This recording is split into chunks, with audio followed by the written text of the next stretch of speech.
والسلام على رسوله الكريم وعلى آله وأصحابه أجمعين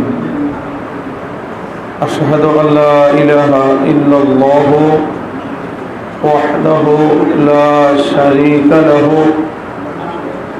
وأشهد أن محمدا عبده ورسوله মহান রব্বুল আলামিনের শুকরিয়া আদায় করছি। আজকে বাদ মাগরিব থেকে আমরা এখানে আল্লাহর পবিত্র ঘরে সুন্দর একটি তাবলীগী প্রোগ্রামে উপস্থিত হলাম। মাগরিবের সালাত জামাতে পড়লাম। আল্লাহ রাব্বুল আলামিনের দরবারে শুকরিয়া আদায় করি, আলহামদুলিল্লাহ। আমাদের প্রিয় নবীর উপরে আবারও আমরা সালাত এবং সালাম পেশ করি। আল্লাহুম্মা সাল্লি আলাইহি আল্লাহুম্মা বারিক আলাইহি। সম্মানিত উপস্থিতি, আমি সংক্ষিপ্ত সময়ে মৃত্যু বিষয়ে একটু কথা বলবো ইনশাআল্লাহ। ওয়া তাওফীক ইল্লা বিল্লাহ, তাওয়াক্কালতু আলাল্লাহ, হাসবি আল্লাহু লা ইলাহা ইল্লা হু আলাইহি তাওয়াক্কালতু ওয়া হুয়া রাব্বুল আরশিল আযীম। আল্লাহ সুবহানাহু ওয়া তাআলা সূরা মুলকে বলেছেন, আউযু বিল্লাহি মিনাশ শাইতানির রাজীম, বিসমিল্লাহির রহমানির রহিম, তাবারাকাল্লাযী বিয়াদিহিল মুলক ওয়া হুয়া আলা কুল্লি শাইইন কাদির الذي خلق الموت والحياة ليبلوكم أيكم أحسن عملا وهو العزيز الغفور। অন্যত্র আল্লাহ তাআলা মৃত্যুর ব্যাপারে বলেছেন, কুল্লু নাফসিন যায়িকাতুল মাউত। আরও বিভিন্ন জায়গায় আল্লাহ তাআলা বিভিন্নভাবে মৃত্যুর কথা আলোচনা করেছেন। তো আল্লাহ রাব্বুল আলামিন সূরা মুলকে জীবন এবং মৃত্যু এই দুটি বিষয়ে প্রথমে বলেছেন যে আল্লাযী খলাকাল মাউতা ওয়াল হায়াতা, তিনি সে মহান সত্তা আল্লাহ যিনি সৃষ্টি করেছেন মৃত্যুকে, এরপরে বলেছেন জীবনকে। এজন্য যে আল্লাহ তাআলা দেখবেন আমলের দিক থেকে তোমাদের মধ্যে সর্বোত্তম আমল কে করে। একটা বিষয় মৃত্যু যা আমরা আজও পর্যন্ত কেউ কখনো উপলব্ধি করিনি। মৃত্যুর স্বাদ আমরা জানি না। আর আমাদেরকে শয়তান মৃত্যুর ব্যাপারে সবচেয়ে বেশি উদাসীন করে রাখতে সক্ষম হয়েছে। অনেক বছর আগে ট্রলারে করে মালয়েশিয়া যাওয়ার পথে বাংলাদেশের অনেক যুবক অনেক নির্যাতন এবং অনেকেই মৃত্যুবরণ করেছে। তাদের লাশগুলো সমুদ্রে ফেলে দেওয়া হয়েছে। তো আমাকে এক যুবক এই ঘটনাগুলো শুনিয়েছিলেন এবং তিনি এই মৃত্যুর পথ থেকে আল্লাহর হুকুমে আবার ফিরে বাংলাদেশে আসতে পারছিলেন। তিনি আমাকে বললেন যে আব্দুল্লাহ ভাই, আমি মৃত্যু দেখে এসেছি, এই অবস্থা। তো আমি বললাম, ভাই বাকি জীবনে আপনি আর সালাত ত্যাগ করেন না আর খারাপ পথে চললেন না। আমি দেখলাম তার মনটা খুব নরম, শরীরটা খুবই অসুস্থ, সে খুবই দুর্বল হয়েছে। ওই সময় আল্লাহ তাআলার কথা মনে পড়ার ব্যাপারে সবচেয়ে বেশি উপযুক্ত সময়, এজন্য আমি কথাটা উল্লেখ করলাম। তিনি বলছিলেন যে আর জীবনে কখনো তার সালাত কাজা হবে না এবং খারাপ পথে আর চলবে না। লোকটি এখনো জীবিত, অনেক স্বাস্থ্য হয়েছে, টাকা পয়সা হয়েছে, বাড়ি ঘর ভালো করছে, আবারও বিদেশ গেছে, কিন্তু সে আমার জানার মতো এখনো এক ওয়াক্ত সালাতও পড়ে না। সে কথা রাখেনি। এরকম হাজারো মানুষকে আমরা চিনি যারা আল্লাহ তাআলার সাথে দেওয়া কথা রাখে না। মানুষ যখন করোনা ভাইরাসের সময় অনেক মারা গেল, দম নিতে যখন অনেক কষ্ট হইল, অক্সিজেন ঠিক মতো পাইল না, অনেক বড় বড় গ্রুপ অফ কোম্পানির মালিক করোনা ভাইরাসে মারা গেল, ওই দিনগুলোতে মানুষ শ্বাস নেওয়া কত বড় দামি জিনিস, আল্লাহ যে অক্সিজেন দিয়েছেন বিনামূল্যে, প্রতিদিন আমরা কতবার নিতেছি বিনামূল্যে, এই শ্বাস কত দামি এটা করোনা ভাইরাসের সময় অনেকেই উপলব্ধি করেছে। তারা হাসপাতালে কোনো সিট পায়নি, অক্সিজেনের কোনো বোতল পায়নি, বাবার সামনে সন্তান ছটফট করে মারা গেছে, কিন্তু টাকা পয়সা থাকার পরেও অক্সিজেনের বোতল দিতে পারেনি। এছাড়াও এখনও সব হাসপাতালেই ছোট বড় ধনী গরিব নারী পুরুষ নির্বিশেষে মানুষ মারা যাচ্ছে, এবং এই যে দম, এটার টাকা পয়সা দিয়ে কোনোভাবেই টিকিয়ে রাখা যাচ্ছে না। আমরা যারা সুস্থ, আমাদের শ্বাস নিতে যাদের কষ্ট হয় না, তারা আমরা শ্বাসের, এই জীবনের, এই দমের কোনো মূল্যায়ন করি না, বরং আমরা আমাদের অক্সিজেনের সাথে, দমের সাথে জাহান্নামের বিষাক্ত হারাম এই ধূমপান আমরা টানি। আমরা দমের সাথে বিড়ি সিগারেটের এই ধোঁয়া গ্রহণ করি। আমাদের মধ্যে অনেকে বিভিন্ন মাদক এই দমের মধ্যে নাক দিয়ে বা মুখ দিয়ে দমের সাথে, বাতাসের সাথে ভিতরে নেয়। ওই সময় সেটা ভয় করে না যে আল্লাহ তাআলা এই অক্সিজেন দিয়ে আমাকে বাঁচিয়ে রেখেছেন, আমি আল্লাহর হারাম করা এক ভয়ঙ্কর জিনিস, আল্লাহ নিয়ামত এই অক্সিজেনের সাথে, এই পবিত্র নিয়ামতের সাথে নিলাম, আমি শ্বাস যদি আর ছাড়তে না পারি, আমার দম যদি বন্ধ হয়ে যায়, আমারও তো পানি পান করতে গিয়েও গলাতে বান পড়ে দম নিতে পারি না, চোখ দিয়ে পানি বেরিয়ে যায়, কাশতে কাশতে বমি চলে আসে, বেশ অনেকক্ষণ কোনো সারা শব্দ হয় না। বাচ্চা কাচ্চাদের প্রায় সময় এমন হয়। মায়েরা তখন পিঠে, কাঁধে, বুকে একটু এরকম হাত দিয়ে থাপ্পড় দেয় বা কিছু একটা করে।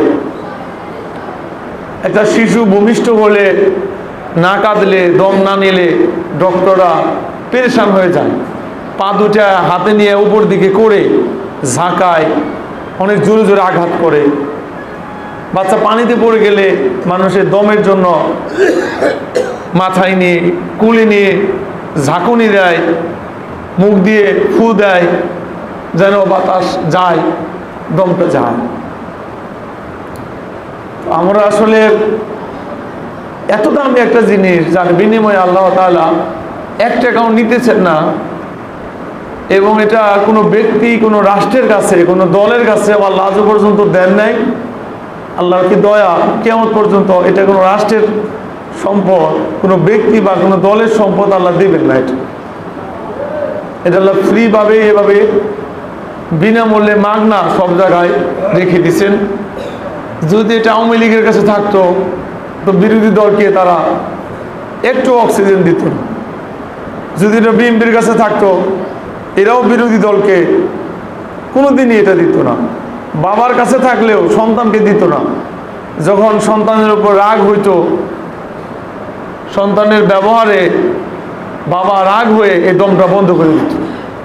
স্বামী তার স্ত্রীকে, স্ত্রী তার স্বামীকে, ভাই তার ভাইকে, সন্তান তার বাবা মাকে এই অক্সিজেন সরবরাহ করা নিশ্চিত যে বন্ধ করে দিত। আর টাকা দিয়ে কেনাও কোনো মানুষের পক্ষে এটা সম্ভব হতো না। এই জন্য আল্লাহ দম বিনামূল্যে আল্লাহ দিয়ে দিয়েছে, আলহামদুলিল্লাহ। তো এই দমটা, এই জীবনটা, এই নিঃশ্বাসটা অনেক বেশি দামি। তো আমি আল্লাহ তাআলার কাছে ফরিয়াদ করি নিজের জন্যে, আপনাদের জন্যে, আল্লাহর একটা নিয়ামত, এই শ্বাস নেওয়ার নিয়ামতটা আমরা যেন একটু মূল্যায়ন করি। আর মৃত্যুবরণ করতে হবে, এটা কত যে যন্ত্রণার, কতই যে হৃদয় বিদারক এবং আটকানোর অসাধ্য এই জিনিসটা। এই নির্জন কবরস্থানে একাকী রেখে পরিবারের সদস্য চলে আসবে, তারা তো ঠিকই মোবাইল চালাবে, সারা বাড়ি ঘরে বাতি আছে, টেলিভিশন আছে, ইউটিউব, ফেসবুক, ইন্টারনেট আছে। মানুষ একটু দুঃখ কষ্ট ভোলার জন্য মোবাইলে ঢুকবে, সে একটু ভিডিও দেখবে, গল্প করবে, চা খাবে, ফ্যামিলি মেম্বারদের সাথে গল্প করবে, তারা তো ভালোই থাকবে। এইরকম বৃষ্টি কাদার মধ্যে কোনো রকম আমাকে আপনাকে পানি উঠতেছে, একটু কাগজ দিয়ে, কলাপাতা দিয়ে, একটু বালু মাটি দিয়ে রেখে আসবে, বাড়িতে আস্তে আস্তেই তো বৃষ্টির পানিতে কবর ডুবে যাবে ভিতরে। এরপরে কি হবে এই অন্ধকারে? ফেরেশতাদের প্রশ্নের জবাব আমরা দিতে পারবো কিনা? এখানে কি হবে আমাদের সাথে, যেটা জীবনে নিশ্চিত ঘটবে? ওই কবরে কি করব আমরা, কিভাবে থাকব? আর এই মৃত্যু আটকানোর কোনো প্রকারের ব্যবস্থা বা চিকিৎসা এটা আমাদের কারো কাছে নাই, ছিল না এবং থাকবে না। তাহলে আমরা কি করব ওই কবরে? কিভাবে আমরা কবরের জীবনটা পার করব?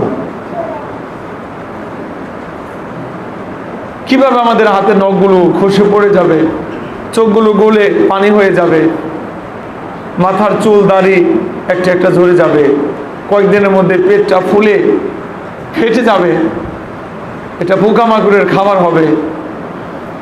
আমরা রাস্তাঘাটে একটা ইঁদুর, চিকা, বিড়াল, কুকুর, মরা পচা দেখলে, লক্ষ্য করলে আমরা দেখি সেখানে অনেক পোকা হয়। ঘরে একটা ইঁদুর মরে থাকলেও ইঁদুর আর পরে দেখা যায় না, ইঁদুরটা ঢেকে ফেলে, মানে ঢেকে গেছে ইঁদুরটা পোকা দিয়ে।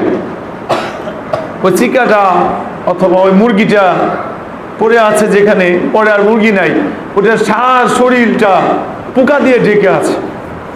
ওই পচা গোস্ত, পচা রক্তটা, হাড় হাড্ডিটা পোকা খায়। ওই লাশটা, ওই মরা মুরগিটা, মরা কুকুরটা, মরা জিনিসটা দেখে উপলব্ধি হওয়া তো দরকার ছিল যে আমাদের লাশে পোকা এর চেয়ে অনেক বেশি পরিমাণে হবে। লাশ আর লাশ থাকবে না, চোখ দিয়ে পোকা ব্রেনের ভিতরে যাবে, ব্রেন থেকে নাক দিয়ে বের হবে। এই যে যত কান আছে, চোখ আছে, নাক আছে, পেশাব পায়খানা রাস্তা আছে, এগুলো দিয়ে লাইন করে পোকা মাকড়, বিষাক্ত জীব জন্তু এগুলো ভিতরে আসা যাওয়া করবে। তো এটা তো নিশ্চিত, এটা তো কোনো গল্প না, এটা কোনো ধরনের সান্ত্বনা বা ভয় দেখানোর জন্য বলা হচ্ছে না। এটা সান্ত্বনাও না, এটা ভয় দেখানোর উদ্দেশ্যেও বলা না, এটা সবার সাথে ঘটেছে এবং ঘটবে। কবর নিশ্চিত, কাফনের কাপড় এটা নিশ্চিত, খাটে উঠতে হবে, জানাজার মাঠে শুইতে হবে। কোনো শব্দ করার কোনো ব্যবস্থা কারোর জন্য ছিল না এবং কোনোদিন থাকবে না, এবং মৃত্যুর যন্ত্রণাটা কাউকে বলে যাওয়া যাবে না, এটা সম্ভব না।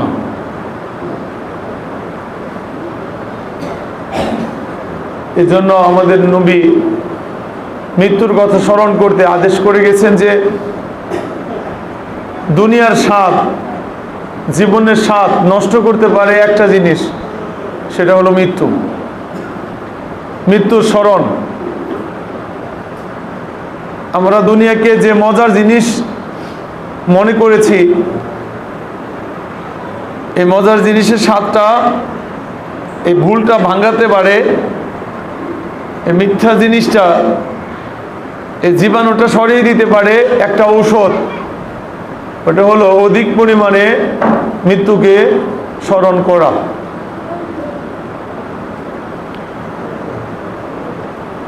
এর জন্য আজকের আমার এই সংক্ষিপ্ত কথার আলোচনা এতটুকুই, আমরা যেন সবাই মৃত্যুকে স্মরণ করতে পারি। কবরস্থানে অনেক যেতে পারি, অনেক অনেক অনেক। আপনার সবচেয়ে বড় একটা গুরুত্বপূর্ণ কাজ যে আপনি কবরস্থানে একা গেছেন কিনা। রাতে যাওয়া, নির্জনে যাওয়া, অন্ধকারে যাওয়া, একাকী যাওয়া আপনার জন্য আমার জন্য বেশি উপকার হবে, যেন অন্তরে একটা ভয় আসে কবরের প্রতি। কাফনের কাপড় কিনে রাখা, আমি এটাকে ভালো মনে করি। ওই কাপড়টা প্রতিদিন হাত দিয়ে দেখা, আমি ব্যক্তিগতভাবে এটা প্রয়োজন মনে করি।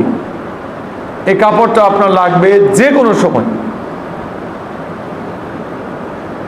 আপনি একটা মুসল্লা বা জায়নামাজ কিনেছেন, ওটা সলাতের ওয়াক্ত না হলে লাগবে না। আপনি একটা লুঙ্গি কিনেছেন, গোসলের আগে লাগবে না। আপনি আরো কিছু দামি পোশাক কিনেছেন, ওটা ঈদের দিন, অনুষ্ঠানের দিন পরেন, ওটা নাও লাগতে পারে। আপনি যে টুপি কিনছেন, এটা সলাতের জন্য কিনেছেন, তাই না? অথবা আপনি এক জায়গায় যাওয়ার পথে পরবেন, ওইটা নাও যাওয়া হতে পারে। একটা পোশাক, লা ইলাহা ইল্লাল্লাহ, 1 সেকেন্ডের মধ্যেই লাগবে। 1 সেকেন্ড, 1 সেকেন্ডের ভিতরেই লাগবে। সেটা হলো কাফনের কাপড়। লা ইলাহা ইল্লাল্লাহ বলেন, সবাই বলেন লা ইলাহা ইল্লাল্লাহ। বাঁচার এই একটা পথ আছে, লা ইলাহা ইল্লাল্লাহ। কারণ এটা বলতে বলতেও আমার মরণ হবে, আমি এটা বিশ্বাস করি। মরণের কথা বললেও মরণ হয়ে যেতে পারে। লা ইলাহা ইল্লাল্লাহ, ওই যে আখিরি কালেমা যদি কি হয় বলেন একটু, লা ইলাহা ইল্লাল্লাহ হয়, তাহলে কি হবে? দাখালাল জান্নাত, সে জান্নাতে যাবে মানে যাবে। এই জন্য লা ইলাহা ইল্লাল্লাহ বলাটা অনেক বুদ্ধিমানের কাজ। আমার শেষ কথা যদি লা ইলাহা ইল্লাল্লাহ হয়, তাহলে জান্নাতে যাব। আপনি ঘুমের আগে অবশ্যই লা ইলাহা ইল্লাল্লাহ বলে ফেলবেন, এটা আপনার শেষ কথা। ঘুমিয়ে তো আপনি আর কথা বলেন না। কোনো কথা বলার পরে, এটা আমি ব্যক্তিগতভাবে পরামর্শ দিতেছি, শেষের কথাটা লা ইলাহা ইল্লাল্লাহ বলে রাখবেন, বুদ্ধিমানের কাজ হবে। কারণ শেষ কথা মানে এই লা ইলাহা ইল্লাল্লাহর পরে আপনি আর কোনো কথা বলেন নাই, তাহলে আপনি কই যাবেন? জান্নাতে। তাহলে এটা বলে রাখা ভালো আমি মনে করি। কাফনের কাপড় কিনে রাখা, এটা ভালোই, খারাপ কিছু না। ওটা পুরান হওয়ার আগে কাউকে দিয়ে দিলেন, আপনি মরেন না, এটা তো আশ্চর্যজনক কথা। তাহলে আপনি অনেকদিন হয়ে গেছে, কাপড়টা নষ্ট হতে পারে, আপনি তখনও মরেন নাই, এটা আশ্চর্য। যে মরলেন না, এটা একটা আশ্চর্য কথা। তখন আপনি তাড়াতাড়ি ওই কাপড়টা দিয়ে আরেকটা নতুন কাপড় কিনে রেখে দেন। এটা আমার ব্যক্তিগত পরামর্শ, আলোচনার সাথে এই কথাটা যায়। আপনি মরেন নাই, আমি মরি না, এটা একটা আশ্চর্যজনক কথা, এটা হওয়ার কথা না। নির্দিষ্ট কোনো বয়স, নির্দিষ্ট কোনো তারিখ, নির্দিষ্ট কোনো প্রকারের গ্যারান্টি কোনো ইশারা ইঙ্গিতেও ইসলামে দেওয়া হয়নি। তাহলে যে কোনো সময় মরণ হয়ে যেতে পারে, এটা বলতে বলতে কোরআন হাদিস এমনভাবে বলেছে যে লা ইস্তাখিরুনা সাআতাও ওয়ালা ইস্তাকদিমুন, নির্দিষ্ট যে টাইম, এটার এক অনুপরিমাণ আগে আর পরে হবে না। আর ওই নির্দিষ্ট টাইমটা কিয়ামতের মতোই, আল্লাহ ছাড়া আর অন্য কারোর কাছে এই সংবাদটা নাই।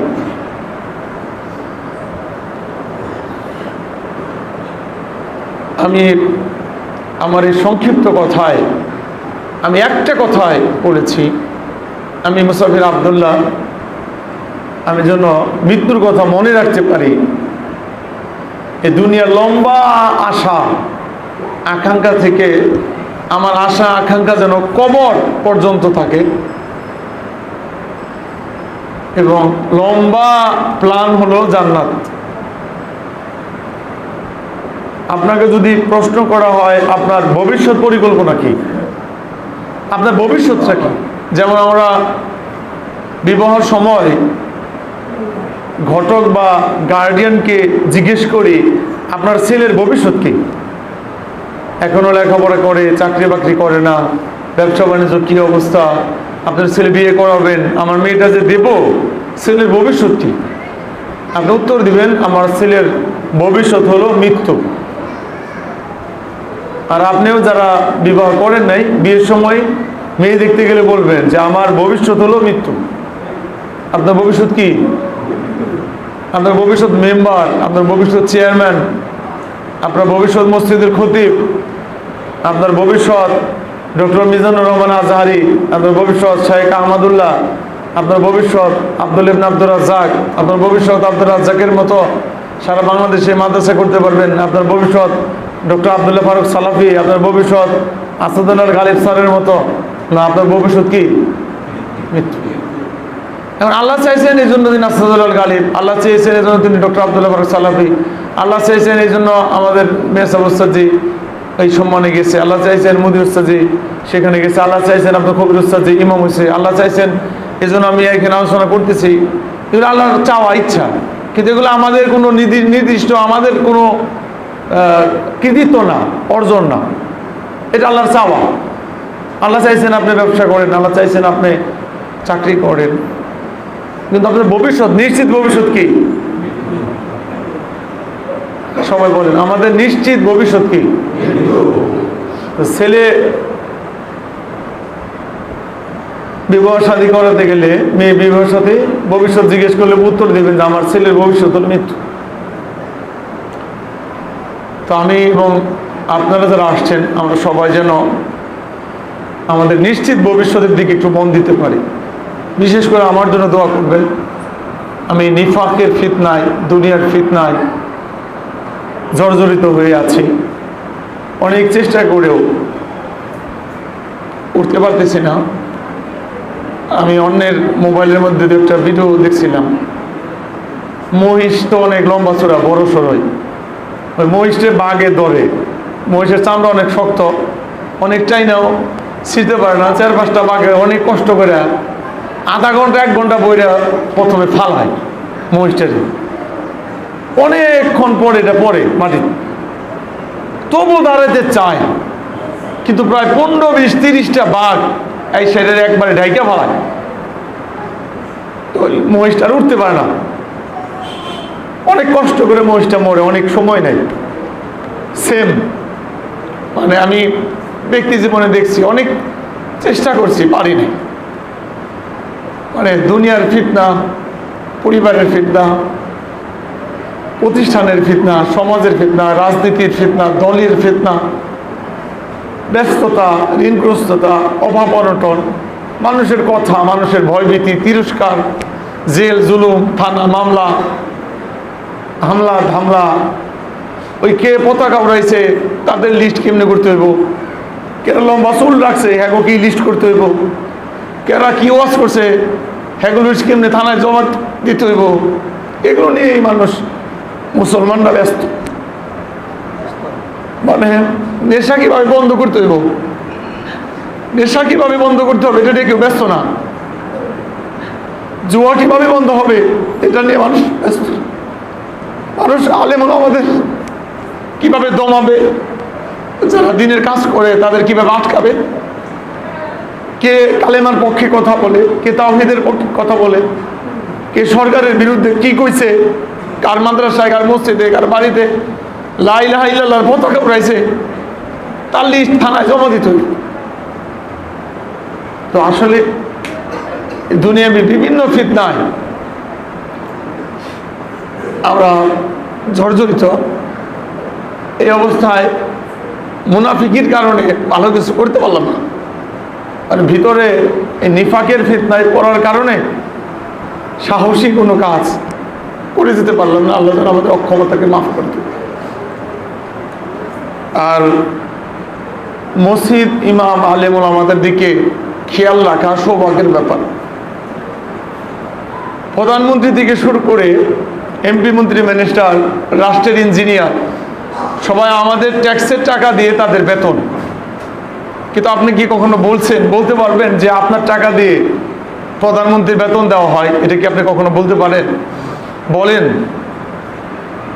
সারা বাংলাদেশের সাধারণ নাগরিকের টাকা একত্র করে বুয়েটের একজন শিক্ষকের বেতন দেয়, ঢাকা মেডিকেলের একজন ডাক্তারের বেতন দেয়, প্রধানমন্ত্রী থেকে শুরু করে রাষ্ট্রের একজন মেম্বারের বেতন আমাদের এই যে ট্যাক্সের টাকা থেকে দেওয়া হয়।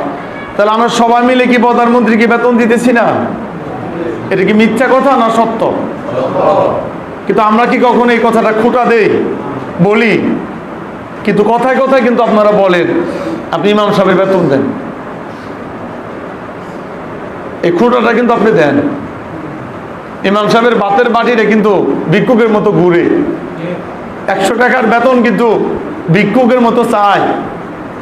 এতটি পোলাপান পড়ে, এই পোলাপানের মক্তবের বেতনই তো আছে মাথা পিছু 500, তাহলে 100 পোলাপান যদি পড়ে কয় হাজার টাকা ইমাম বেতন পায়? শুধু মক্তবের বেতনই তো 30-40 হাজার 50 হাজার টাকা বেতন আসে মক্তবেরই। উনি যে 3 বেলা ঝাড়ু দেয় এর বেতন কত? উনি যে আজান দেয় 5 বেলা এর বেতন কত? উনি যে 5 বার নামাজ পড়ায়, শুক্রবারে নামাজ পড়ায়, এটার বেতন কি? উনি যে আপনার বাচ্চারা ঝাড়ফুঁক করে, পেট পিছনে ঝাড়ফুঁক করে, পানি পরে দেয়, আপনার অসুস্থ হলে দেখতে যায়, আপনার জন্য শুক্রবারে দোয়া পড়ায়, এর কি কোনো বেতন দেন? একটু বোঝার চেষ্টা করেন। ইমামের বেতন দেওয়া, ইমামকে খাবার দেওয়া সৌভাগ্যের ব্যাপার। হাজামিনিং দেওয়া সৌভাগ্য। আসসালামু আলাইকুম ওয়া রাহমাতুল্লাহি ওয়া বারাকাতুহু।